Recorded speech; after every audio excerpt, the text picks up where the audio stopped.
All right, everybody, episode 4. We made it. We made it to episode 4. Um, the 4 more years. Is that what they say? Four Yeah. more years. Okay. Um, this one is called Share Necessities, and we've talked a lot about creating content on Tiled from different design tools. We've talked about Builder 2.0.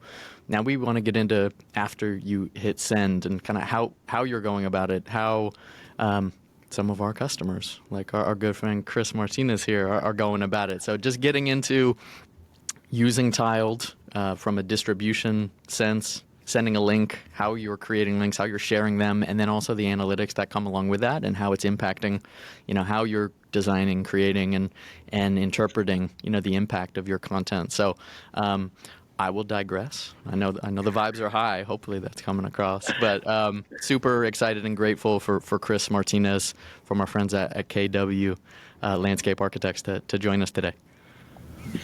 Awesome. Thank you for having me, Sean. I'm extremely honored and excited about sharing what we've built, but also excited to give y'all, Tiled, the platform, your flowers as well. When we were looking for a solution, this stood out from the rest. And so if you're not using Tiled right now and you're vetting it out and you're looking for it, trust me, go test it out, get on a free trial, do something to go explore and create something that will dynamically change your firm or your company. Oh, we love that. We love a true testimonial right here live direct from Tap In episode 4. You heard it here That's it. first. I think the episode's over. I think Chris just said it all. He's like, listen, you need it. Wrapped. Go get it. So yeah, thank you, Chris, for coming. Thank you for that glowing testimonial. I'm sure our sales team is going to love that. But yeah, Chris Martinez here, KW Landscape Architects out of San Antonio, Texas. The general sense is your distribution strategy is helping you compete nationally against firms that are 4 to 5 times your size. Tell us a little bit about your role as the director of marketing and kind of what that looks like for you on a day-to-day. Sure. Yeah, so KW Landscape Architects was started in Houston back in 1991, and now have been in Houston, over 30 years, almost 35 years now.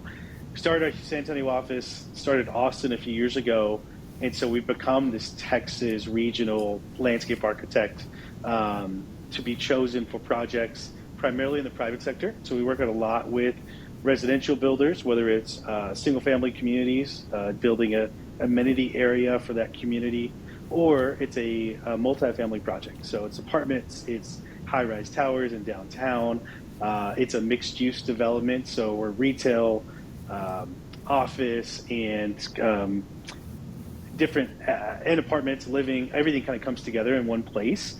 We've been designing quite a few of those over the years as well, and what we have found is that there's a lot of people who are developing these projects, a lot of companies, a lot of developers, a lot of the money, investments, if you will, is coming outside of Texas, right? It's coming in from the East Coast, it's coming in from the West Coast, some of it's coming from the Midwest. And what we found is if we're going to compete to be the best landscape architecture firm that we can, we need to figure out a way to get in front of them in a new, exciting way.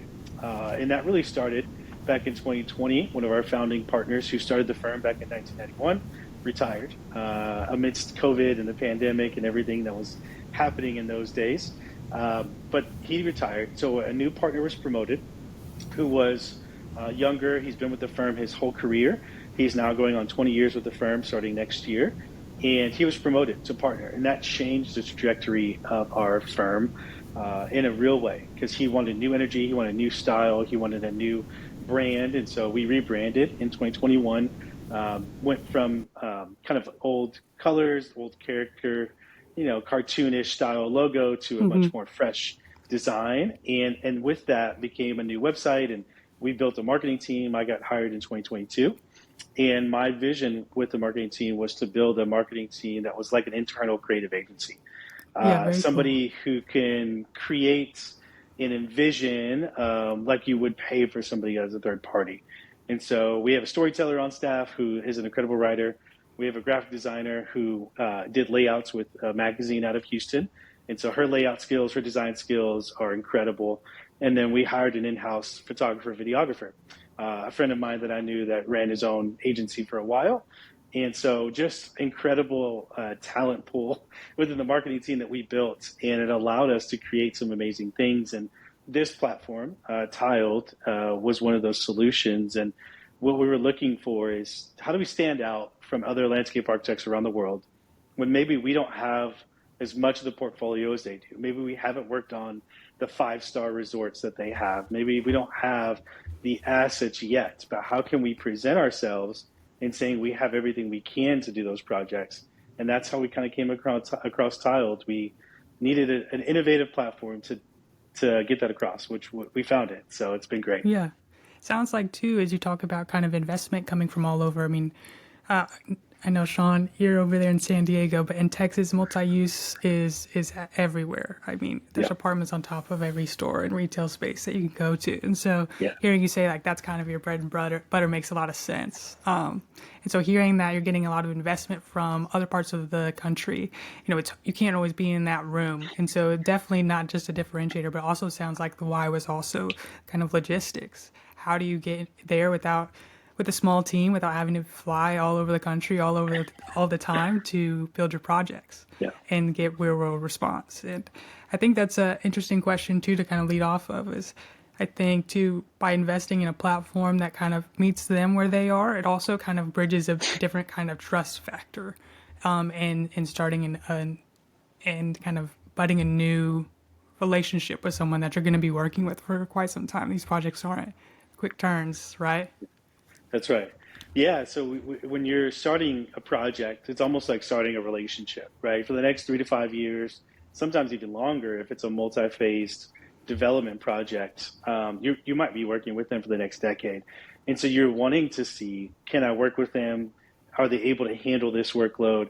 Are they innovative enough to create solutions for our project? And it gave us a chance to be everywhere without having to be everywhere, like you said, Jess. I think that's a great way to put it, because even though we're only in Texas, we're kind of changing our narrative to be a Texas firm that can work on anything to a Texas firm, Texas roots with national presence is kind of how we're phrasing it now. And that's our marketing angle.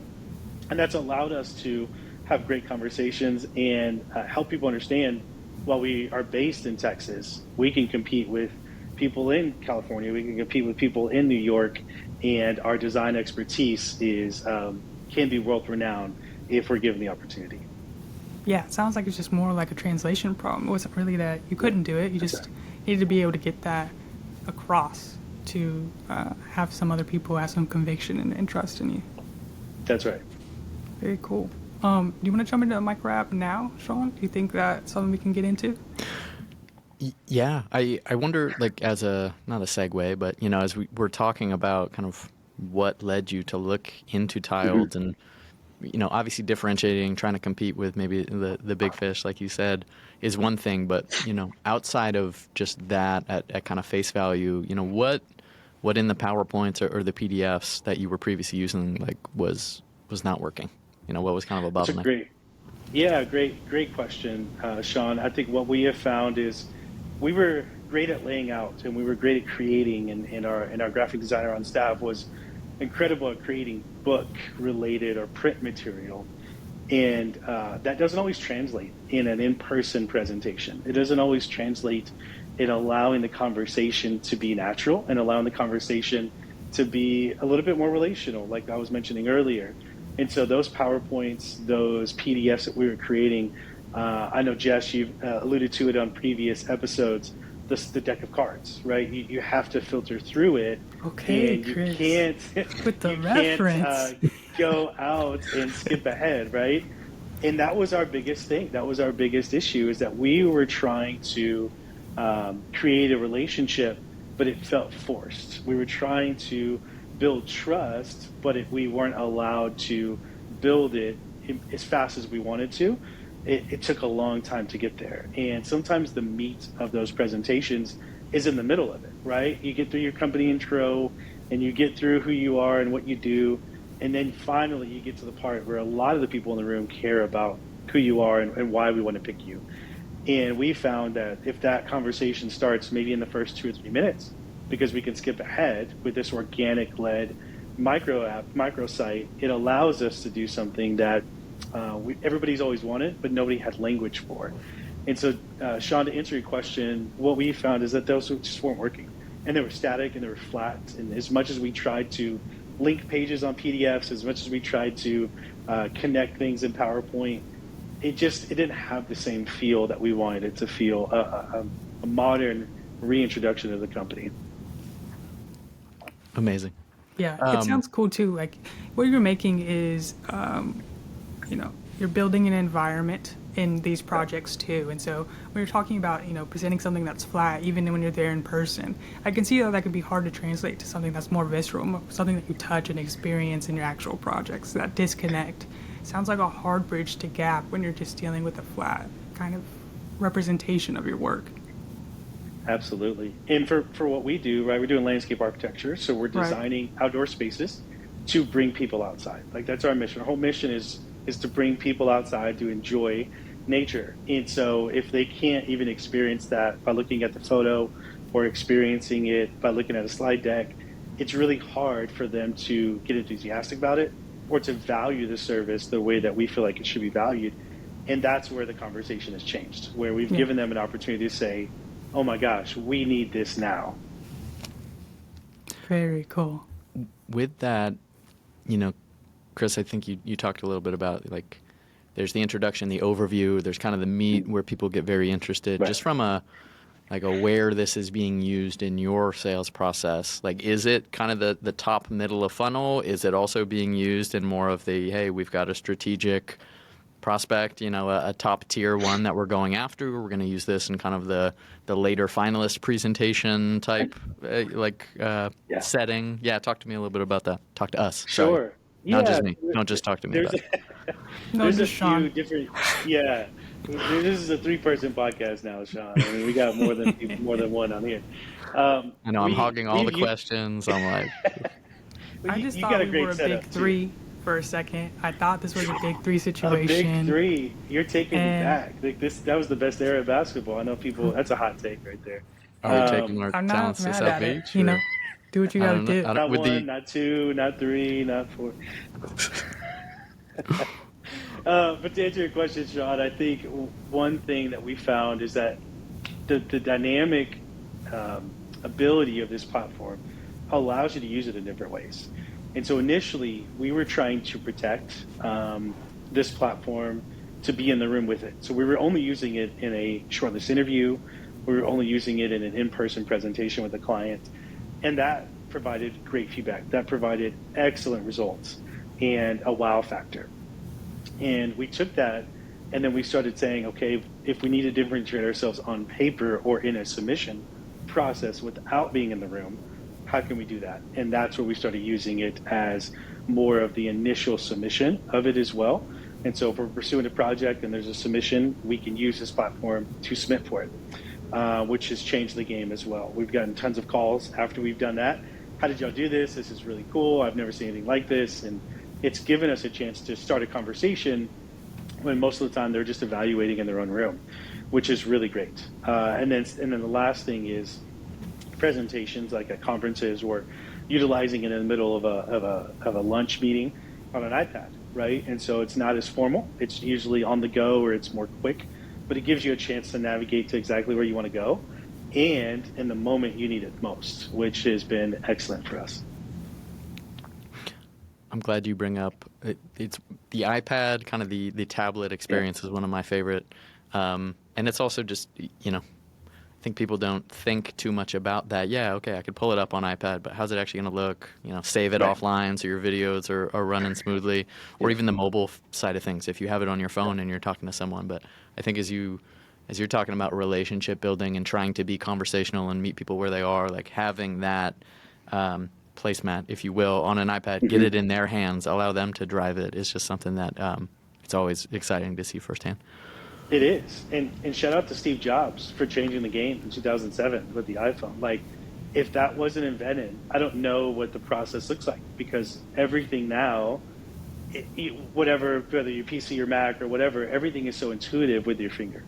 Everything is so intuitive with the natural things that you're given. And so creating a platform that can build on that and not have a learning curve to it in terms of interacting with the platform is like the best of both worlds.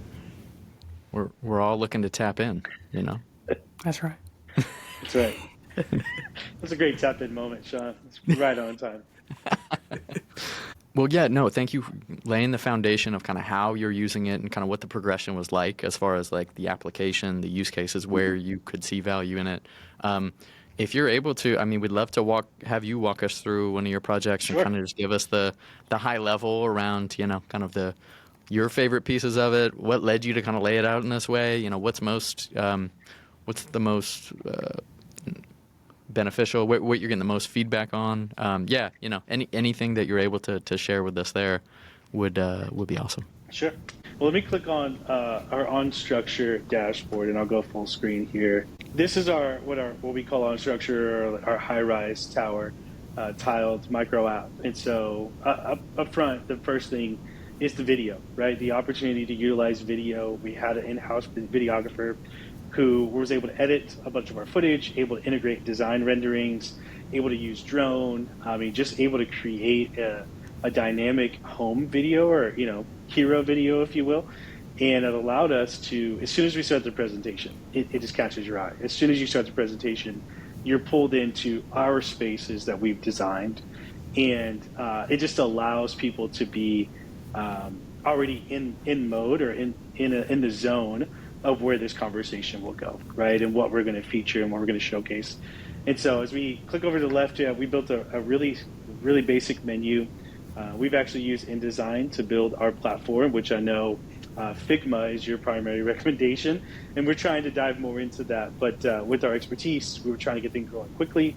We decided to use a platform in InDesign to create the menu as easily as we could. And that allowed us to create this. And so it's pretty basic. We're using the carousel feature. We're using them even layered on this page to showcase, you know, a background image, but also some of the other things that they're utilized in these presentations, right? Where our offices are, our Texas roots, national presence, right? We've completed projects in 26 states, and then our basic services. So this slide gets used pretty quickly. Our leadership team, we revamped our leadership team starting in 2022, 2023.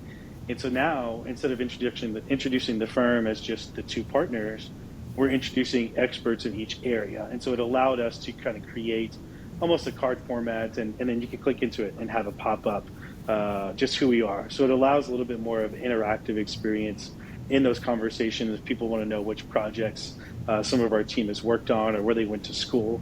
You know, Cynthia has a degree in architecture as well as you, Jess, and I think y'all were there at the same time. And so you may have recognized her. Looks like y'all were in the same class. And then she got her master's in landscape architecture from Harvard. And so she's exceptional, and you know, that always helps when we're selling amazing projects. But our next section that we like to go through is our approach, and this is just using the carousel as well, Sean. But the graphic ability from our design team and our marketing team is just taking this to the next level, where it's a ton of research in terms of data and the way we design projects, but it's also visually appealing because of the opportunity to use different options here.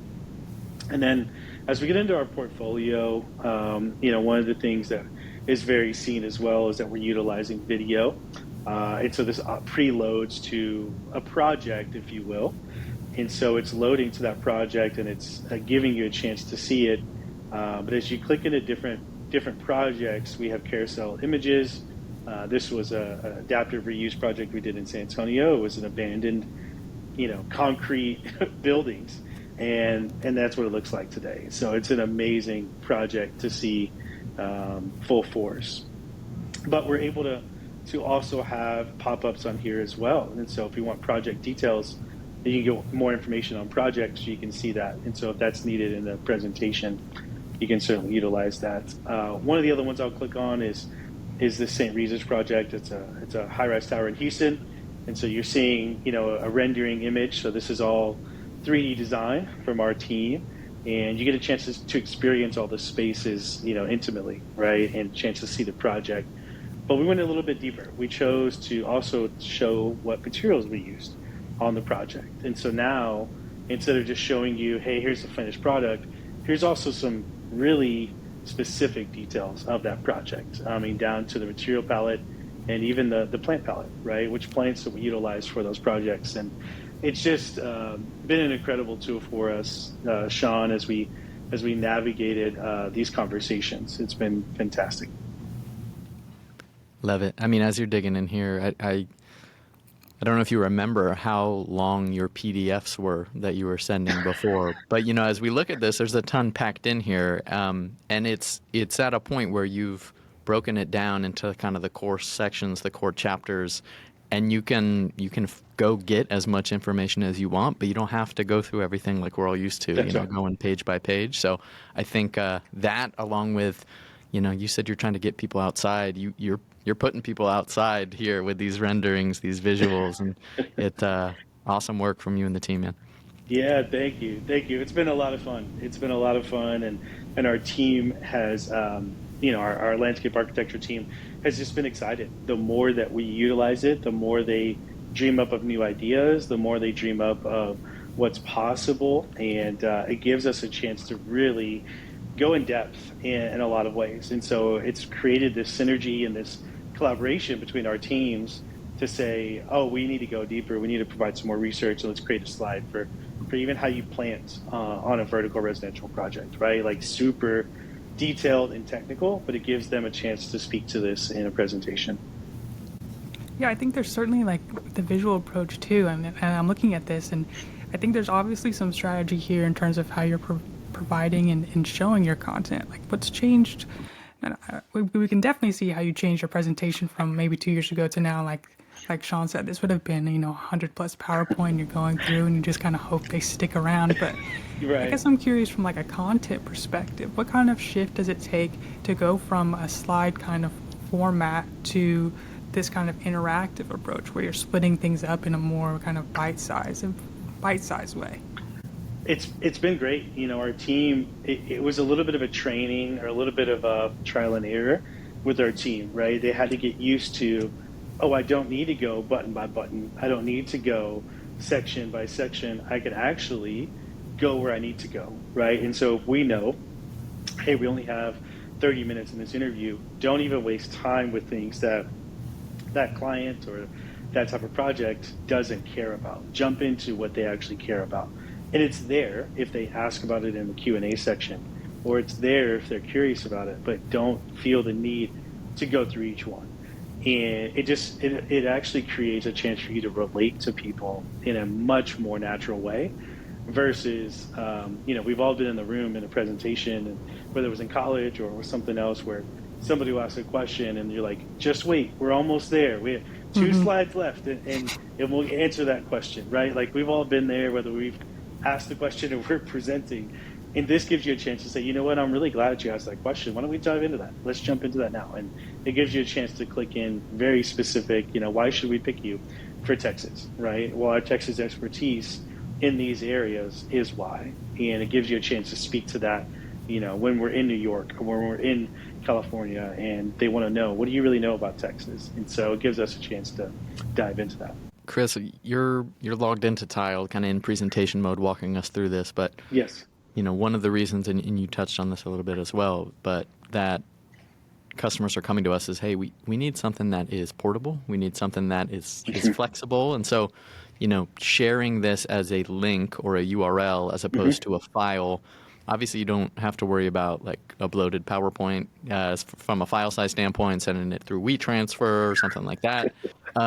But just kind of talk me through like how you're approaching distribution. I think I've heard you say before, yeah, we'll send this sometimes ahead of time and link them to it or as a leave behind. But, from a portability standpoint, how has that been helpful? Sure. It's been fantastic. We've had a chance to send this out directly to clients, and whether it's in an interview or it's for a specific project, or maybe it's a follow-up. It's like, hey, we met with you. It was so great. Here's that presentation we gave. If you want to click through it yourself, right? And it's allowed us to actually see the analytics side of the platform, which, in my opinion, is one of the best, right? It gives you a chance to really see what's important. right? And so we've dove into this specifically in terms of how we curate the platform, how we curate the projects, right? And so it gives us a chance to see how we're using the space and what's important.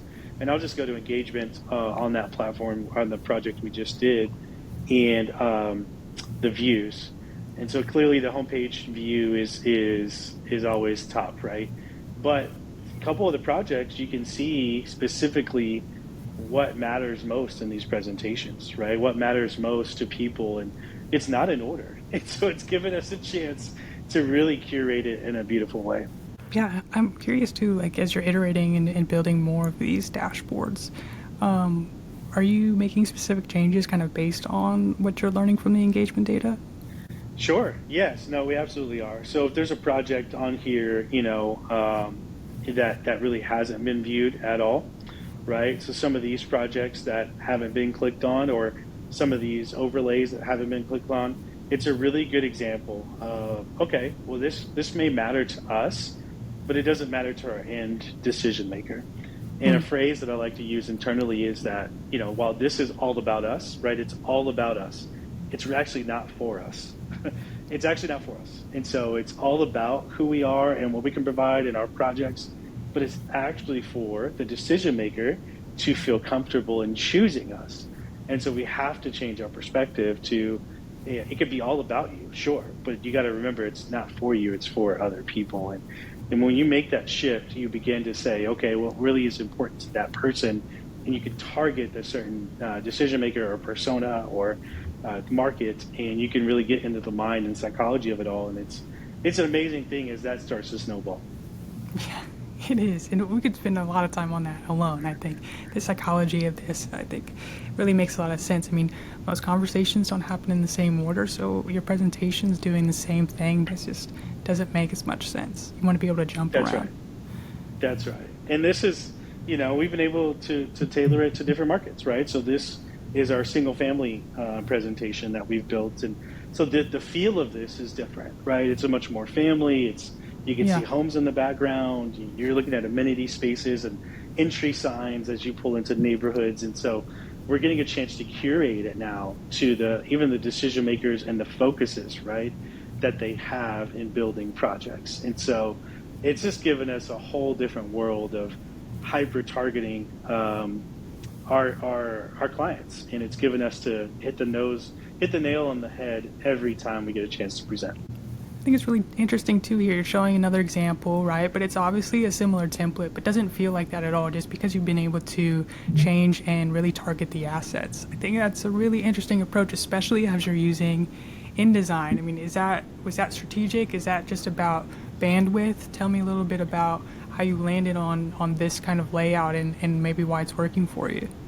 Sure. Yeah. So this is definitely bandwidth, but also a lot of our end developers or clients are not using the same, or they're not building the same product type, and their needs are different, and their cares are different, and what's important to them is different. And so it gives us a chance to speak their language and not cloud it with other things.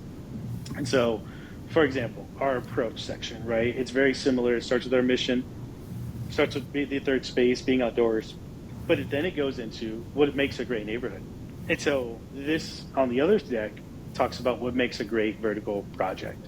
And so it's hyper tailored in terms of how we speak their language and what's important to them, as well as themes, right? Uptrending themes in this space or in this development market, where we can educate them, based on research or based on conferences we've been to.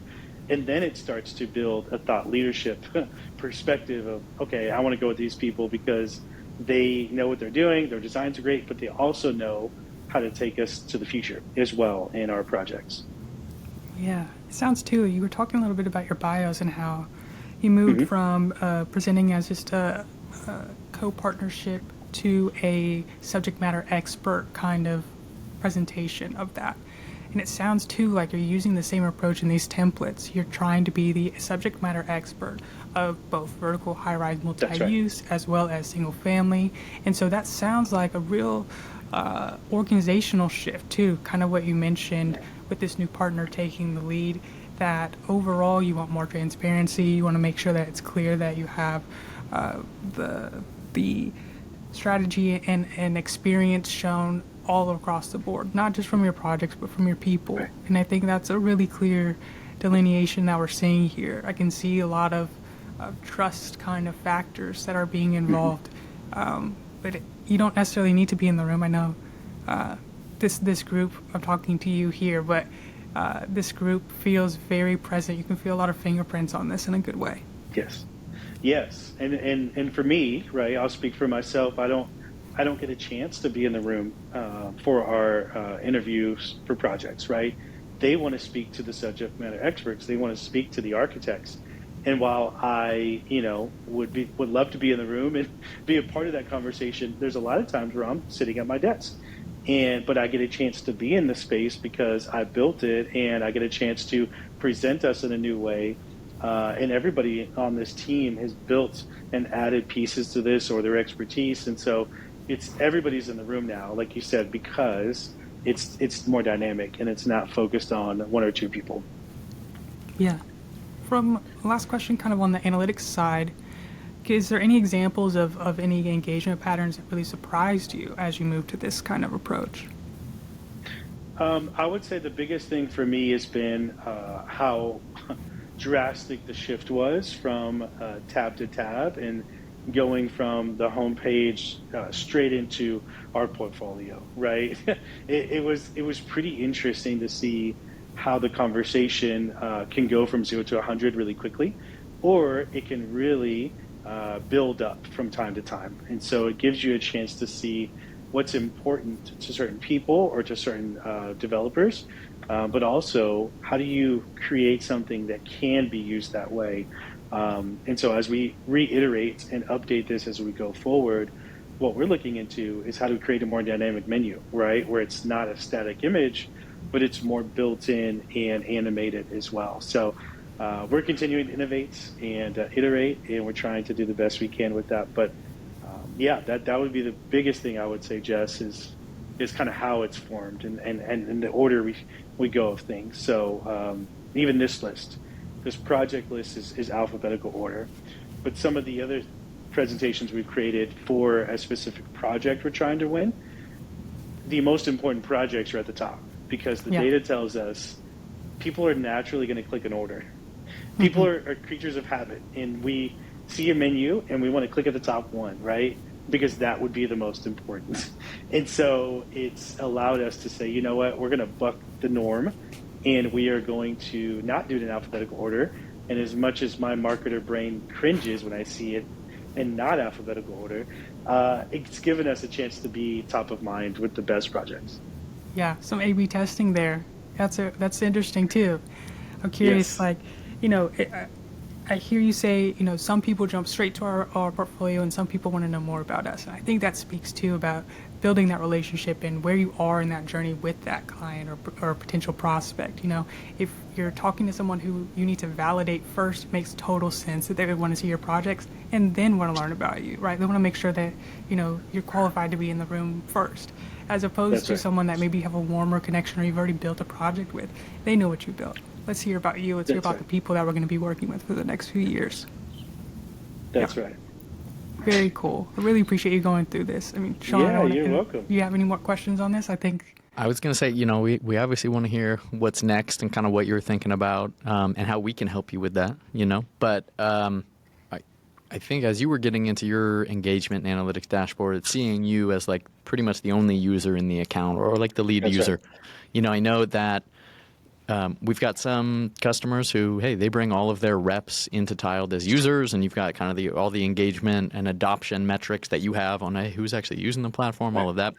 And then like this, where you're kind of the main lead on the account, and then you just create links and share it to folks, and they pull it up in the browser, go into presentation mode, and hopefully that's pretty fluid. But I'm just curious, from that workflow, handing off a link to them, and then also the engagement side of things, where all of those views and notifications and metrics, those all go to you, right? Instead of those users specifically. So has that been overwhelming? Has that been helpful? As far as kind of a different flow or approach to things? I would say it's been really helpful because as kind of the main person developing the platform and creating the platform, I'm the most frequent user or the person logged in the most.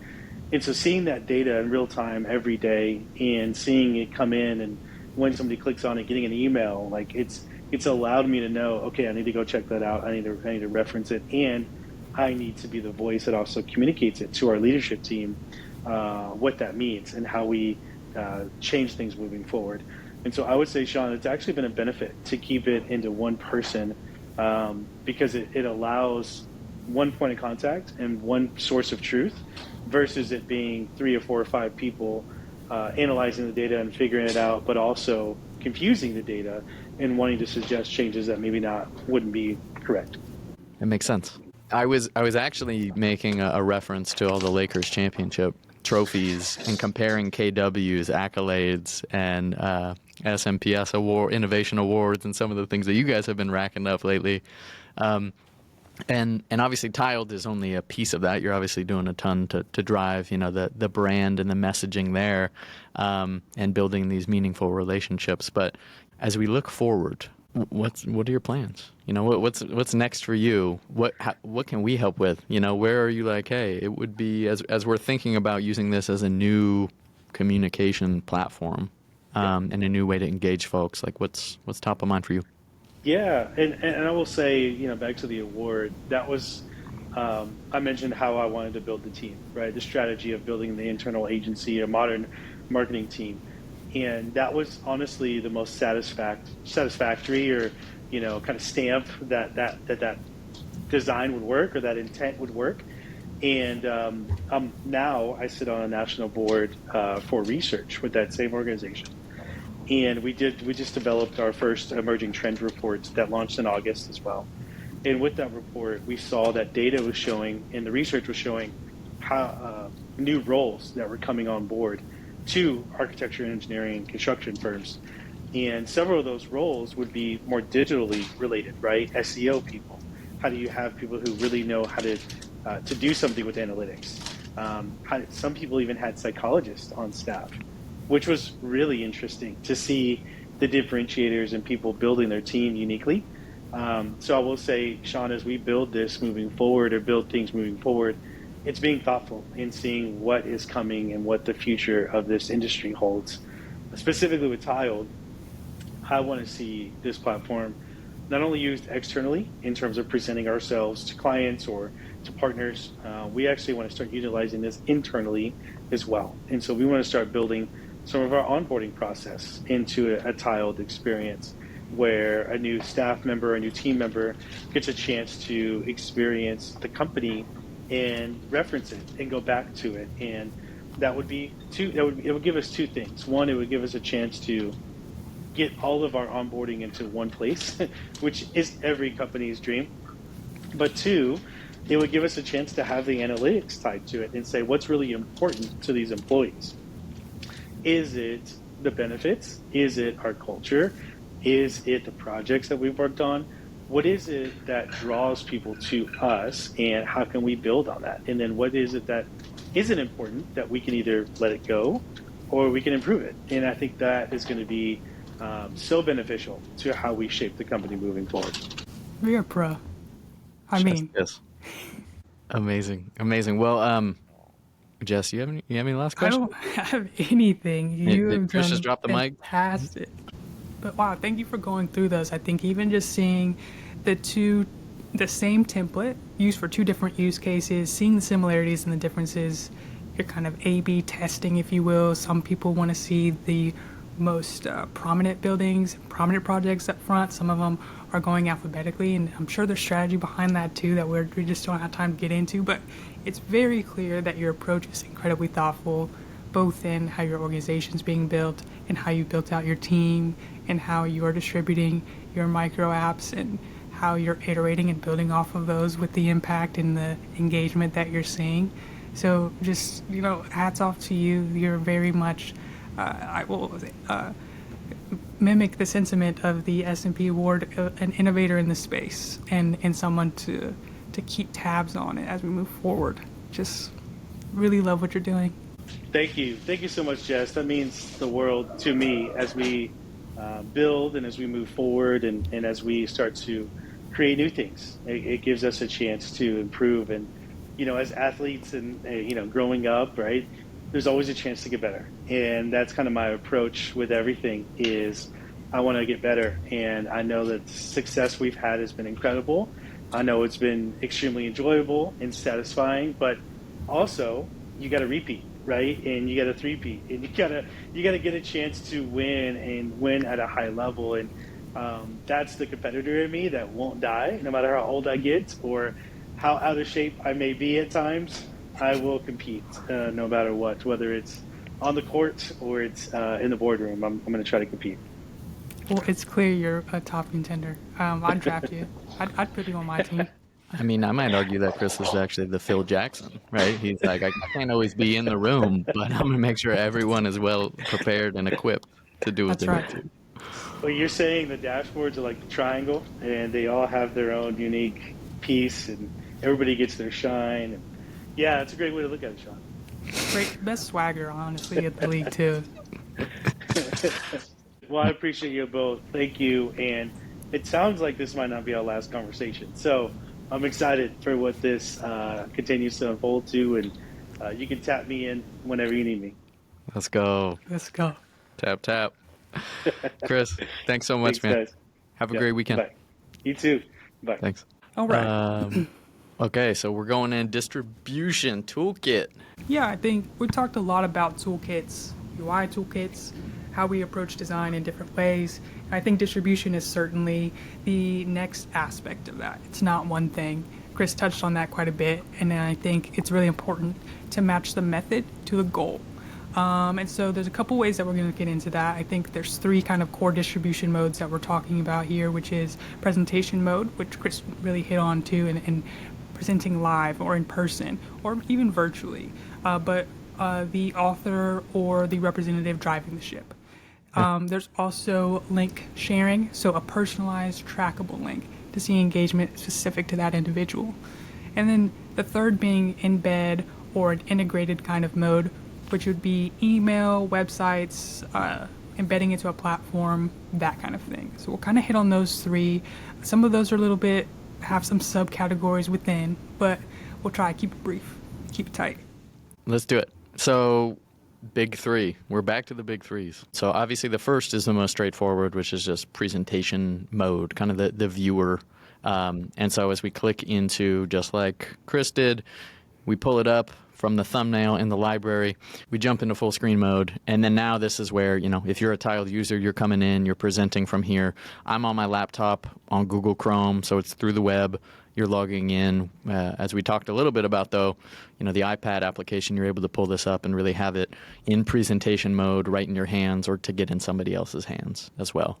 So that's really number one, right? The other is, as we move on down the list, the share flow side of things. So as you go to share a project on Tiled, you've got a couple different options.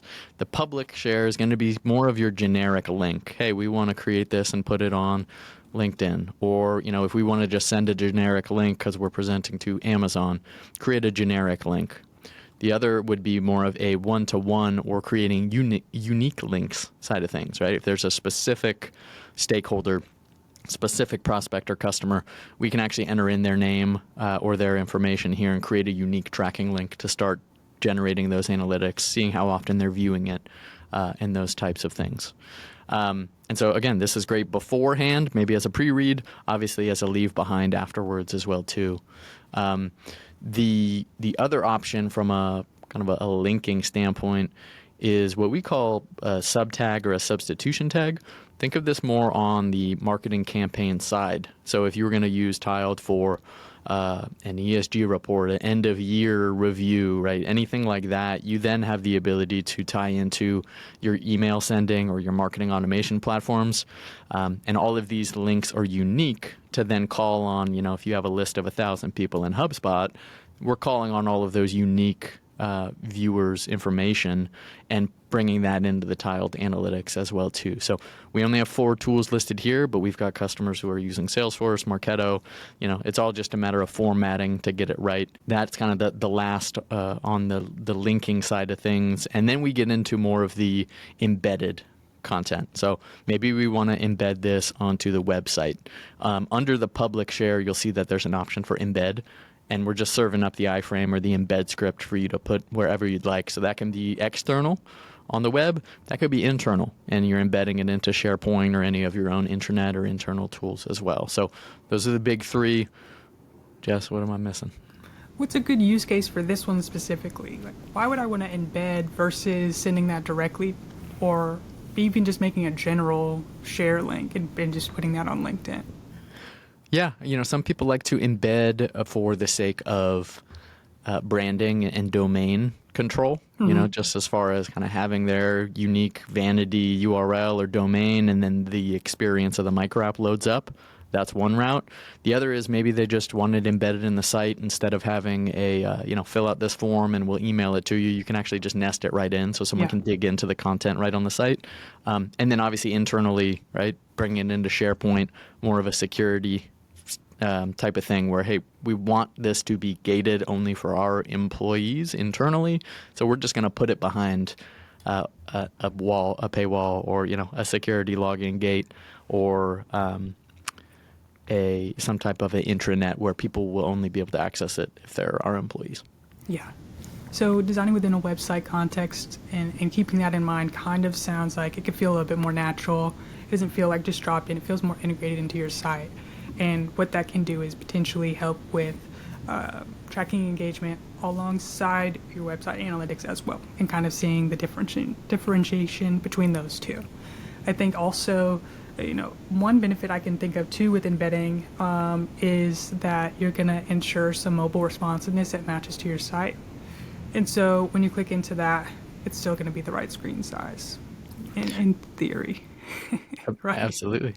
I think we can add one bonus, and this is more specific to tiled and more specific to our kind of builder and then our integration in Seismic. I think it's important just to touch on that for our viewers as well. Can you tell us a little bit about what Seismic is and maybe what the benefit is in that integration with tiled? Yeah, I'm glad. I know you're not Sterling, but let's pretend. Let's put our Sterling hat on. Shout out Sterling Franson. Maybe Riverside will let me do the AI thing where I can turn into Sterling. Maybe I'll do that in editing. Yeah, obviously, you could, whether it was Seismic or SharePoint or any of the other, tools where folks are accessing content, you can create a link or an embed code and put it there. Now with Seismic, we have a phenomenal partnership and integration with them where we're an approved file type, which means that instead of just sending a link or creating an embed code, you have the ability to download the micro app file, and essentially you can upload that natively into Seismic, and then there's advantages where you can send it through LiveSend with their platform if that's where all your reps are sharing content. It ties into their analytics dashboard and how they're surfacing insights as well too. So yeah, that's another route is downloading the actual tiled file. So if you're a Seismic customer or you're looking into Seismic, we're more than happy to talk to you about that flow and partnership as well. Yeah, and a little bit differentiating between what is technically, not to get too granular in our language, tiled standalone versus tiled in Seismic. And so if you're already a Seismic customer, it does live natively and is integrated within that sales enablement platform. And so your content can still live where your team already works, and is obviously has other enterprise advantages there as well. So just the last big 3+1 in that regard. Big 3+1. The other thing I'll say is as you're creating links or you're bringing this content elsewhere, there's advantages to being a link, right? It's portable, it's helpful, like we talked about, it's easy to access. If you have a typo in something, you just fix it in tiled, hit publish, and then that link you already shared is updated. There is an advantage to sending an individual link, especially when you're utilizing personalization. Yeah. And so that would be a differentiator too, from a general to a specific trackable URL. Yeah, and maybe let's run that through real quick. So, for us at Tiled, we've got an asset that's who we are, what we do, right? Like Chris was talking about. But we also have personalization built in here as well. And so as we're looking to create a version or an instance of this for a given customer, if it's Amazon, for example, that we're going after, right? We can curate this and go into personalization mode. And, there's all of these elements that we can curate or adjust. But ultimately, when we do go to share, it's going to be unique to this version, right? So if I'm going after Amazon, or if they're my account, I'm going to get notified. I'm going to get all the analytics on this as well. But with that, you can also password protect it. So if it's, hey, this is specific, it's got sensitive data or sensitive info I'm sending to Amazon, then we want to make sure that they're the only ones with the password who can view it and who can access it. Yeah, I think Chris said it best. Like, this is about us, but it's for them. Yeah. So to personalize for them is just another indicator of trust, another indicator that you've invested in their experience, and the ability to even just see that with that quick change there in the personalization viewer, you have what feels like another total different iteration of the same template approach. We've gone over different distribution modes now, and even some use cases of what that would be that seem very clear. But what do we do if it's kind of a hybrid approach? How do we match the distribution to the buyer journey? And Chris also hit on that, right? But some people with a colder kind of new introduction want to make sure that we can validate you by first seeing your portfolio. Others, when you're having more of just building on an existing relationship, just want to know more about you. And so, how do we tag these approaches to specific portions of that buyer journey? I think it speaks to, and each team operates differently, but when I asked him the question around where does this fit in, right? Is this something where that they're most interested in, where you came from, who you've worked with, what your portfolio is, and it's top of funnel? Okay, great. Well, maybe this is something that you should share before a conversation, right? And create a link where they can, if they have time, they can go self kind of review and know what they're getting into. And then you're able to see, okay, did they even look at what we sent them, right? Leading into this, or if they didn't, you can probably assume you're starting from square one, right? And then getting into more of the relational, conversational side of things, having this pull up, and again, whether that's in presentation mode, whether you're in person, plugging into a projector, you're on Zoom or Riverside, shout out, like we are here, or if you're pulling this up on an iPad, right? That conversational view, kind of mid to late stage. And then obviously the leave behind and how you're sharing this after the fact. I feel like the puzzle pieces, the deck of cards can fit however you need it to, but ultimately we are well equipped, from top to kind of bottom of funnel. Yeah. And I think as you see this, buyer cycles get longer, or relationships continue to build, and they do get longer for that reason, is you kind of touch on all of the above over time. And so, yes, there's some times where you want to actually build and learn information. And so when you're in early exploration, like you were saying, link sharing might be beneficial so that they can explore on their own and you can learn just a little bit more about them as they're learning about you. Having a more like mutual beneficial transaction there. And when you're in an active evaluation, perhaps presentation mode makes more sense because you are guiding the conversation. You're in that room with them either in person or virtually, and now you want to guide them on the journey. And like Chris said, if they have a specific question, we can jump to that and jump back. But ideally, you're kind of leading the show. And then more in a final decision, we got presentation mode as well because it's conversation led.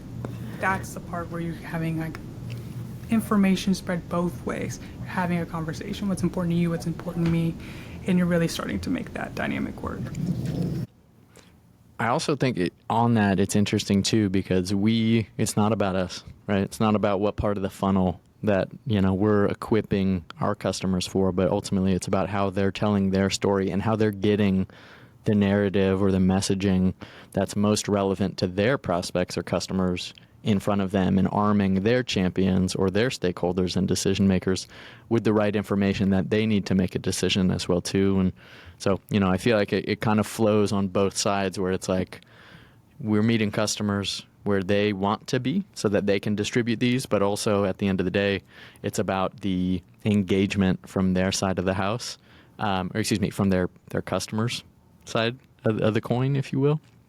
And being able to have access to that, have visibility into that on, hey, are they looking at what we're expecting?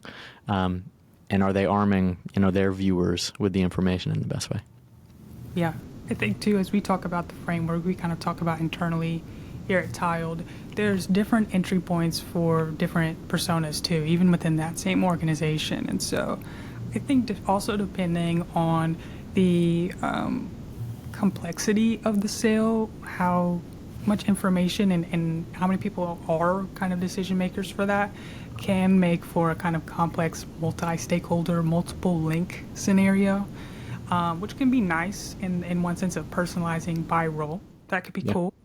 And the other part of that is too, again, what's important to those individuals. It's not one organization has one answer. And so I think one thing that people miss is you can send the same micro app with different entry points, and you can do that by sending it to specific pages to those specific links. Which I think can be really interesting, especially if you're talking to an organization where maybe your CFO link opens to the ROI data first. Perhaps your CMO links to creative capabilities. The same content for the same organization, but for different individuals to tap in to what they are specifically interested in, and they, as a collective, now feel that you totally understand what they're looking for. The same content, different starting points based on what matters specifically to them. Well, on that too, and just to kind of go through what to expect and where Tiled really shines or serves on the analytics front is, if I'm creating a link, and let's say Michael Scott, shout out Michael Scott at Dunder Mifflin, is my buyer, my stakeholder. I create a link for him, right? I can either send it directly through Tiled, or if I'm already drafting up an email in Salesforce, Gmail, Outlook, wherever you are, you can go ahead and ultimately Michael's viewing it, digging in about us, going through, he wants to know about the team. He's digging into the proposal, right? As you share a link, it becomes almost like you're heat mapping, in a sense, analytics for how did they click through? Where did they spend the most time? Did they get to a certain section of this? And so as I close out of this and go back out to Tiled, in the engagement section, so your account admins, you're going to get this overall activity view that's going to show you, hey, which one of your reps or your Tiled users is using Tiled the most? Which micro apps or which projects are getting the most usage? And then over on the right, like what's the timeline news feed of activity, right? Who's presenting what? How are they going through it? And then you can dig in from there to see, for Sean's activity, he presented company proposal. He was just on the cover page, right? So keeping people honest as well, but also getting the insights for how are your presenters going through this. And then this same view dovetails into the recipients. How are they going through it, right? In the same way, time spent on page, what was kind of their path through the content. And it's been interesting to see how many even enterprise level customers where I talk about, hey, do you guys have analytics on the content you're sharing today? And they're like, yeah, we see if they click the email, we see if they click the PDF, and then it kind of trails off. We have access to HubSpot or these other tools, but really we haven't really configured it or got the value of it. And so, even just implementing the simple share link, page views, time spent on page, like it might seem elementary or simple, but ultimately it's a big step in the right direction just to have that visibility. Yeah, and here, it's something to click on. Tap into is like you were talking about the journey mapping. Here we're not seeing as much, but we can see that number 1 there as the indicator of the first click. And so when there's multiple clicks on page, you can see that. I think that speaks to the mindset shift of building for the digital landscape. That's the difference between a linear design in PowerPoint where you're showing everything at once and a spatial design where you're trying to build in layers and have clickability. That is the reason, right? If you're having clickability, you can see that path, and it's like the cheat code when they click on exactly what you want them to click on, right? That's exactly what you're after. And as much of that data that you're seeing in that granular way, you're informing that decision as you go. And so you might not land on it the first time, but on the second or third iteration, you're getting close. And then you're getting them to a guided journey that you're kind of curating, and they have that flexibility to go in and out of. So I think that journey mapping is especially one of my favorites, and something I definitely think that is underutilized in today's kind of iteration of data. For sure. And, I think about where our customers could be, I don't want to say doing things differently, but where there's opportunity for them to improve, and not even just our customers, but anyone who's sharing content digitally, right? It's like the one size fits all distribution, right? Where we're just going to have the same piece of content that we're going to share to everybody in the same way. And even Chris had those different versions that all, took the same type of look and feel, but the structure was different. Maybe it was condensed and didn't have everything in it. And being able to share those independently, have the analytics on those independently as well, just so that how they're performing versus each other. And then, not looking at the data, right? Chris is getting the notifications. He's tapping in. He's viewing, hey, they're presenting out in New York right now. How long did they spend in there? Did they get where we wanted them to? What parts of the portfolio were what projects, were most interesting? So, I think ignoring the analytics is also something where, if you're not sure how to interpret it, or if you have questions, you reach out to us and we'll help you on that front. But also just the when do we send it, right? Do we send it before? Do we send it after?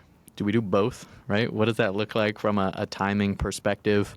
And even on that, we talked about this, Jess, sometimes I'll get notifications for someone who I talked to 2 or 3 years ago, and obviously they fell off my radar. Maybe they were closed lost in the CRM, but then I'm like, oh, that name rings a bell. Let me go dig in and see what they're looking at, and if it's worth me reaching out to and having some type of context around that outreach. I also think too early is a thing too, right? You want to build rapport. Yeah. I don't think that this is a replacement for a conversation yet. Is it getting there? Probably, but not yet. Yeah. And what I mean by that is too, have you ever just gone to an e-commerce site, you're trying to buy something, and before you even know what they sell, they're asking you if you want 15% off? That pop-up drives me just up the wall. I don't even know what you have. I don't even know if I want it yet. I'm not sure yet. And then if I decline and I'm like, okay, I want that 15, then nowhere to be found, That's right. Sign up for text. That's the worst. For sure. That's how you start off a relationship on the wrong foot. And so making sure that this is an organic part of that conversation. It is building a relationship, and this is just one component of that. And then obviously waiting too late, the decision's made. You want to kind of hit a sweet spot that you normally would when you follow up with people. This could be a leave behind after the meeting or before. But make sure that they have the content too, and you're not kind of gatekeeping that.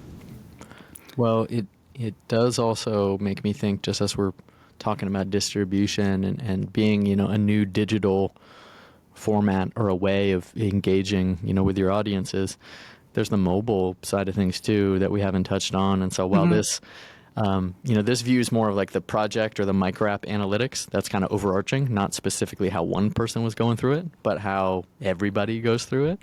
And so, maybe there is a huge drop off like there is here on, views from the cover page or the main page to some of the other sections, having the ability to have that spelled out for you, where are people spending the most time. But then as I'm talking about mobile, the device usage, what was it? 40, you want to give the stat? What's the stat? Sure. It's about 40 to 60% of content is consumed on mobile. And sometimes you just don't have control over that. Someone might be sitting at their desk and you would assume that they're going to open it there, but a lot of people are on the go and are working more virtually or are doing their own meetings. And so that micro app needs to be able to work on a phone. And if you haven't, at least considered that. It doesn't have to be mobile first, but, mobile consider it. You potentially lose half of your audience in that respect. Yeah, and being able to understand that, hey, we send it out, whether it was in a marketing email or whether it was direct to stakeholders and they're pulling it up on mobile, having that visibility just gives you more data, more food for thought. Yeah. And then I think the last one that we would probably hit on is a follow-up strategy, and it kind of talks about that timing as well. You sent a link, fantastic. Did they open it? Yes. What did they click on? We find out. But when are you following up after that? I think analytics should inform your next move. And you also just can't rely on that being a substitute for just human interaction. It's funny because I also, I've heard, hey, after you meet with somebody, don't send them the follow-up email right away or that afternoon. Not because you're going to seem too eager, but maybe they forget about you because they're moving on to their other tasks. And so if you wait till the next day, then you hit them with that and they're like, oh yeah, let me dig in, let me tap in, right? So not saying that that is the way or the only way, but especially when you're talking about sharing content and, giving them the ability to consume what's most relevant to them on their own time and then being informed on when that does or does not happen, I think something to take into account. Yeah. And I think all of these strategies and ideas work independently. But what I want to kind of close out on is Chris's approach to having a system. They weren't, even before, sounds like sending out PDFs and just hoping for the best. They weren't able to get as much analytics and information and engagement. But the teams who win, and Chris wants to win, are the ones who have a system and a strategy around what they're doing. And it's not... micro apps, like I said, are not a substitute for that conversation. They are just built in to this kind of cadence that you need in your buyer cycle. Here's the recap of today, right? Chris showed us that distribution strategy and analytics aren't just nice to haves. They're a competitive advantage. Tile gives you multiple distribution options: presentation mode, link sharing, email integration, website, embedding, platform integrations. That's more than 3, but that's what we hit on, right? And I'm going to keep hitting on the strategies and just pick one, right? It's use the right one for the right solution and the right situation and your goals. Again, it's not for you. The presentation is about you, but it's for them. And then ultimately, analytics as just in a general rule, regardless of tiled, create a feedback loop. And every micro app you send teaches you what to build next, if you let it. So let that information guide you as you build different iterations, as you test what works. Not have to do it full A/B testing, but as you saw in Chris's micro apps, hopefully we show both. One for one situation, one for another, had different approaches. Even just the menu, slight tweak for a totally different audience made sense for them. Your content is only as good as your distribution strategy. So build great content. You're already doing that. And then get strategic about how it gets in front of people. I think this is the final episode for this year. Oh, let's see where this goes. What's next? We've gotten a lot of feedback from the people watching. I think what we want next is, what do you want to cover? We've gone through the big 4 now. Builder 2.0, Figma, workflow, PowerPoint workflow, and now distribution. Those are big heavy hitters, but I think there's a lot more to discuss. And we want to hear from you all. 1, do you have micro apps that you want to share? We'd love that. Please text me directly.